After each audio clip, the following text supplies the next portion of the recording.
नमस्कार बच्चों, आप सभी का हमारे इस वीडियो में बहुत बहुत स्वागत है। आज की इस वीडियो में हम बात करने वाले हैं क्लास 12 की ऑप जो बुक रीडिंग है, जो कि जैसा कि आपने फर्स्ट पार्ट आपने देख लिया होगा। सेकंड पार्ट में आज हम इसी फर्स्ट चैप्टर इंट मन के तथा अस्थियां के सेकंड पार्ट को आज हम बुक रीडिंग करने वाले हैं।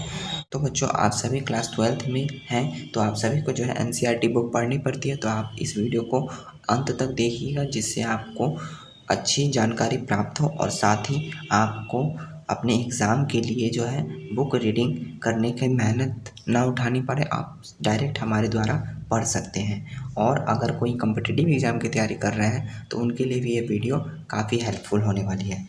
तो चलिए हम अपने बुक रीडिंग पर चलते हैं नेक्स्ट पार्ट पर। पिछली बार जब हमने बुक रीडिंग किया था तो हमने यहाँ तक आपको पढ़ा दिया था। अब इससे आगे हम आपको पढ़ाने का प्रयास करते हैं। जैसा कि पहला टॉपिक है हमारा वस्तुओं की पहचान कैसे की जाती है, यानी पुरानी वस्तुओं की पहचान कैसे की जाती है। तो भोजन तैयार करने की प्रक्रिया में अनाज पीसने के यंत्र तथा उन्हें आपस में मिलाने यानी मिश्रण करने तथा पकाने के लिए बर्तनों की आवश्यकता जो है वह थी। ठीक है। इन सभी को पत्थर, धातु तथा मिट्टी से बनाया जाता था। यहाँ एक महत्वपूर्ण हड़प्पा स्थल मोहनजोदड़ो में हुए उत्खनन पर सबसे आरंभिक रिपोर्ट में से एक से कुछ उदाहरण दिए गए हैं। सबसे आरंभिक में जो एक रिपोर्ट मिला उससे कुछ उदाहरण दिए गए, जैसा कि अवतल चक्कियाँ, यानी ज़मीन पर रखी हुई जो चक्कियाँ होती हैं, अवतल चक्कियाँ बड़ी संख्या में मिली है और ऐसा प्रतीत होता है कि अनाज पीसने के लिए प्रयुक्त ये एकमात्र साधन थी उस समय की। साधारणतः ये चक्कियाँ स्थूलतः कठोर कंकरील यानी कि कंकरीले जो होते हैं ना, अग्निज अथवा बलुआ पत्थर से निर्मित थी और आमतौर पर इनसे अत्यधिक प्रयोग के संकेत जो है वह मिलते हैं। चूँकि इन चक्कियों के तल सामान्यतया उत्तल हैं, निश्चित रूप से इन्हें जमीन में अथवा मिट्टी में जमा कर रखा जाता होगा, जिससे इन्हें हिलने से रोका जा सके।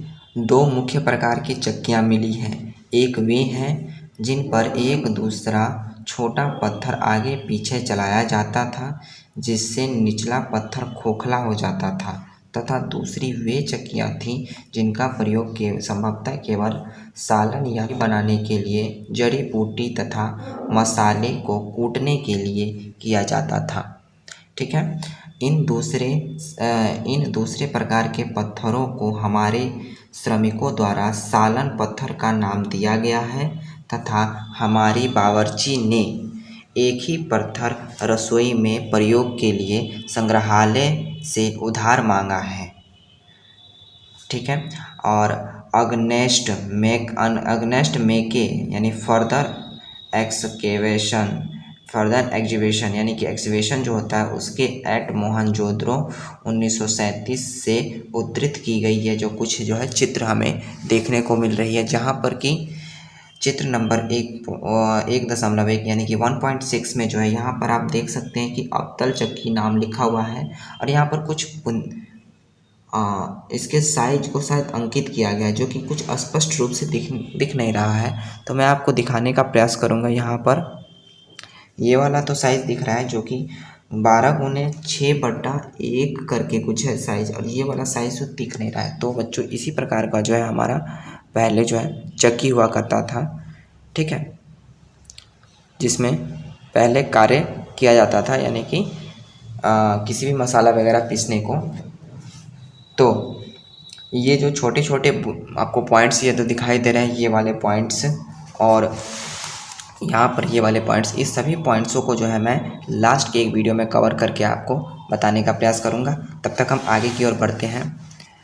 आगे हमारा है मोहनजोदड़ो। तीसरा नंबर टॉपिक है हमारा मोहनजोदड़ो एक नियोजित शहरी केंद्र है। संभवतः हड़प्पा सभ्यता का सबसे अनूठा पहलू शहरी केंद्र का जो है विकास था। आइए ऐसे ही एक केंद्र मोहनजोदड़ो को और सूक्ष्म से यानी सूक्ष्मता यानी और गहराई से देखते हैं। हालांकि मोहनजोदड़ो सबसे प्रसिद्ध पुरास्थल है, सबसे पहले खोजा गया स्थल हड़प्पा था। पहले खोजा गया स्थल हड़प्पा था, लेकिन सबसे प्रसिद्ध पुरास्थल जो है मोहनजोदड़ो को माना जाता है। बस्ती जो है यहाँ पर दो भागों में विभाजित है। एक छोटी लेकिन ऊंचाई पर बनाया गया था और दूसरी कहीं अधिक बड़ी लेकिन नीचे बनाया गया। पुरातत्वविदों के द्वारा ये जो देख रहे हैं आप नक्शा, यहाँ पर कुछ इस प्रकार का जो है दिखाने का प्रयास किया गया है। यहाँ पर ये निचला शहर है, ये यहाँ पर दुर्ग शहर है, ये यहाँ पर पूरा स्थल के चिन्ह है। तो अगर आप हमें कमेंट करके बताते हैं, या ऐसे भी हम आपको अपने डिस्क्रिप्शन बॉक्स में डाल देंगे इस चैप्टर का PDF, जिससे आप खुद भी घर पर तैयारी कर सकते हैं और अपने एग्ज़ाम के लिए अपने आप को बेहतर रूप से बना सकते हैं। तो आगे की ओर बढ़ते हैं। वहाँ पर पुरातत्वविदों ने इन्हें क्रमशः दुर्ग और निचला शहर का नाम दिया है। दुर्ग की ऊंचाई का कारण यह था कि यहाँ की रचनाएं जो संरचनाएं हैं वह कच्ची ईंटों के चबूतरे पर बनी थी। दुर्ग को दीवार से घेरा गया था, जिसका अर्थ है कि इसे निचले शहर से अलग किया गया था। ठीक है, निचला शहर भी दीवार से अलग घेरा गया था। इसके अतिरिक्त कई भवनों को ऊंचे चबूतरे पर बनाया गया था, जो नींव का कार्य करते थे। ठीक है, अनुमान लगाया गया है कि यदि एक श्रमिक प्रतिदिन एक घनीय मीटर मिट्टी धोता होगा तो मात्र आधारों को बनाने के लिए ही 40 लाख श्रम दिवसों यानी अर्थात बहुत बड़े पैमाने पर श्रम की आवश्यकता हुई होगी उस दुर्ग को बनाने के लिए। हाँ, ऐसा हो सकता है। आगे है कि अब कुछ और देखिए। एक बार चबूतरे के यथास्थल बनाने के बाद शहर का सारा भवन निर्माण कार्य चबूतरों पर एक निश्चित क्षेत्र तक सीमित था। इसलिए ऐसा प्रतीत होता है कि पहले बस्ती का नियोजन जो है वह किया गया था, यानी कि पहले उस बस्ती का एक डायग्राम तैयार किया गया था और फिर उसके अनुसार कार्यान्वयन यानी कि कार्य किया गया। नियोजन के अन्य लक्षणों में ईंटें शामिल है, जो भले ही धूप से सुखाकर अथवा भट्टी में पकाकर बनाई गई हो, एक निश्चित अनुपात की होती थी, जहाँ लंबाई और चौड़ाई ऊंचाई की क्रमशः 4 गुना और दुगनी होती थी। इस प्रकार की ईंटें सभी हड़प्पा बस्तियों में प्रयोग में लाई गई थी। इस प्रकार की जो ईंटें हैं सभी हड़प्पा बस्तियों में उपयोग में लाई गई थी। तो ठीक है, यहाँ पर कुछ बताने का प्रयास किया जा रहा है, जो कि मैं आपको बता देता हूँ। हड़प्पा की दुर्दशा। हालांकि हड़प्पा सबसे पहले खोजा गया स्थल था, इसे ईंट चुराने वाले ने पूरी तरह से नष्ट कर दिया था। 1875 में ही भारतीय पुरातात्विक सर्वेक्षण के पहले जर्नल अलेक्जेंडर कनिंघम, जिन्हें सामान्यतः भारतीय पुरातत्व का जनक भी कहा जाता है, उन्होंने लिखा था कि प्राचीन स्थल से ली जाई गई ईंटों की मात्रा लगभग 100 मील है। लंबी लाहौर तथा मुल्तान के बीच की रेल पटरी के लिए ईंटें जो हैं बिछाने के लिए पर्याप्त थी। इस प्रकार इस ईंट की कई प्राचीन संरचनाएं नष्ट कर दी गई। इसके विपरीत मोहनजोदड़ो कई बेहतर संरक्षित था, यानी कि इस ईंटों को जब नहीं ले जाया गया था उससे पहले जो मोहनजोदड़ो था वह काफ़ी बेहतर तरह से संरक्षित रूप से वहाँ पर व्यवस्थित था। ठीक है, आगे की ओर हम बढ़ते हैं। आगे हमारा है नलों का निर्माण यानी नालाओं का निर्माण, जो कि पानी के लिए किया गया था। तो नालों का निर्माण यानी कि हड़प्पा शहरों की सबसे अनूठी यानी विशिष्टताओं में से एक ध्यानपूर्वक नियोजित जल निकासी प्रणाली थी। यदि आप निचले शहर के नक्शे को देखें, यानी निचले शहर के जो नक्शे हैं उसको देखें, तो आप यह जान पाएंगे कि सड़कों तथा गलियों को लगभग एक ग्रिड पद्धति में बनाया गया था और ये एक दूसरे को समकोण पर काटती थी। ऐसा प्रतीत होता है कि पहले नालियों के साथ गलियों को बनाया गया था और फिर उससे उनके अलग अगल बगल आवासों का निर्माण किया गया था। यदि घरों के गंदे पानी को गलियों की नालियों से जोड़ना था तो प्रत्येक घर की कम से कम एक दीवार का जो गली से सटा होना आवश्यक था। यानी उसका एक दीवार जो है वो गली से सटा होना आवश्यक था, जिससे नाली में जो पानी है वो एक अच्छी तरह से जा सके। ठीक है, तो यही वहाँ की जो कुछ संरचनाएं हैं जो देखने को मिली है हमारे पुरातत्वविदों, हमारे सर्वेक्षणकर्ताओं को, जिसमें कि दुर्ग के बारे में बताया जा रहा है इसमें कि हालांकि अधिकांश हड़प्पा बस्तियों में एक छोटा ऊंचा पश्चिमी तथा एक बड़ा लेकिन निचला पूर्वी भाग है। इस पर नियोजन में विविधताएं भी हैं। धोलावीरा तथा लोथल गुजरात जैसे स्थलों पर पूरी बस्ती किलेबंद थी तथा शहर के कई हिस्से पर जो है दीवार से घेरा गया था। कई हिस्सों को घेर कर अलग किए गए थे। लोथल में दुर्ग दीवार से घिरा तो नहीं था लोथल में, पर कुछ ऊंचाई पर बनाया गया था लोथल में मकानों को, यानी घरों को। ठीक है, आगे की तरफ गृह स्थापत्य कला के बारे में इसमें हम चर्चा करने वाले हैं। तो मोहनजोदड़ो का निचला शहर आवासीय भवनों के उदाहरण प्रस्तुत करता है। इनमें से कई एक आंगन पर केंद्रित थे जिसके चारों ओर कमरे बने थे। संभवतः आंगन खाना पकाने और कताई करने जैसे गतिविधियों का केंद्र था। खास तौर से गर्म और शुष्क मौसम में यहाँ का एक अन्य रोचक पहलू लोगों द्वारा अपनी एकांतता को दिया जाने वाला महत्व था। भूमि तल पर बनी दीवारों में खिड़कियां नहीं हैं। भूमि तलों पर जो बनी, मतलब भूमि पर जो बनी, यानी कि एकदम मतलब कि जो नीचे वाला जो फ्लोर होता है उसमें खिड़कियां नहीं थी। इसके अतिरिक्त मुख्य द्वार से आंतरिक भाग अथवा आंगन का सीधा अवलोकन नहीं होता था। यानी कि मुख्य द्वार से जो अंदर हम प्रवेश करते तो सीधा हमारा घर नहीं आता था, बल्कि एक गलियारा होते हुए तब हमारा घर आता था, यानी कि हमारा रूम वगैरह स्टार्ट होता था।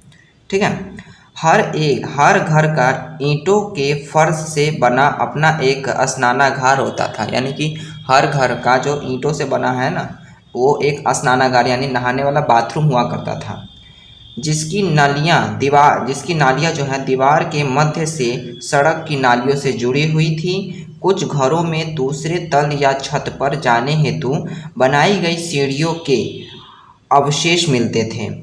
कई अवशेष में कुएं थे जो अधिकांशतः एक ऐसे कक्ष में बनाए गए थे जिसमें बाहर से आया जा सकता था और जिनका प्रयोग संभवतः राहगीर द्वारा किया जाता था। यानी जो बाहर से आए लोग थे, यानी कि जो मेहमान आया करते थे, उन सभी के लिए वो बाथरूम बनाया गया था, यानी वो घर बनाया गया था। विद्वानों के अनुमान लगाया है कि मोहनजोदड़ो में जो कुओं की संख्या वो लगभग 700 थी, यानी 700 बहुत ही बड़ी मात्रा में कुओं की वहाँ पर संख्या जो है देखने को मिली है पुरातत्वविदों को। ठीक है, यानी कि वहाँ के विद्वानों को। तो यहाँ पर कुछ अब तक खोजी गई कि प्राचीनतम कुछ प्रणाली के बारे में यहाँ पर चर्चा की गई है। जैसा कि मैं आपको बता दूं कि यही थी वो स्थापत्य कला जिसके बारे में हम चर्चा कर रहे थे, गृह स्थापत्य कला।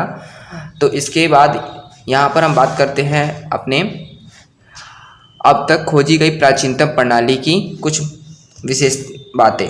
ठीक है, जिसमें कि नालियों के विषय में मैके लिखते हैं, निश्चित रूप से यह अब तक खोजी गई सर्वथा संपूर्ण प्राचीन प्रणाली है। हर आवास गली की नालियों से जोड़ा गया था।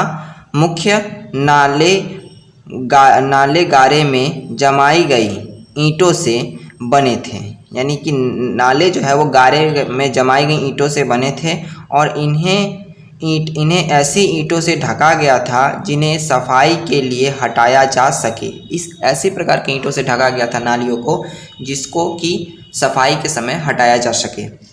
कुछ स्थानों पर ढकने के लिए चूना पत्थर की पट्टिकाओं का भी प्रयोग किया गया था। ठीक है, आगे की तरफ है, घरों की नालियाँ पहले एक होदी या मल कुंड में खाली होती थी जिसमें ठोस पदार्थ जमा हो जाता था और गंदा पानी नाली की नलियों से बाहर जाता था।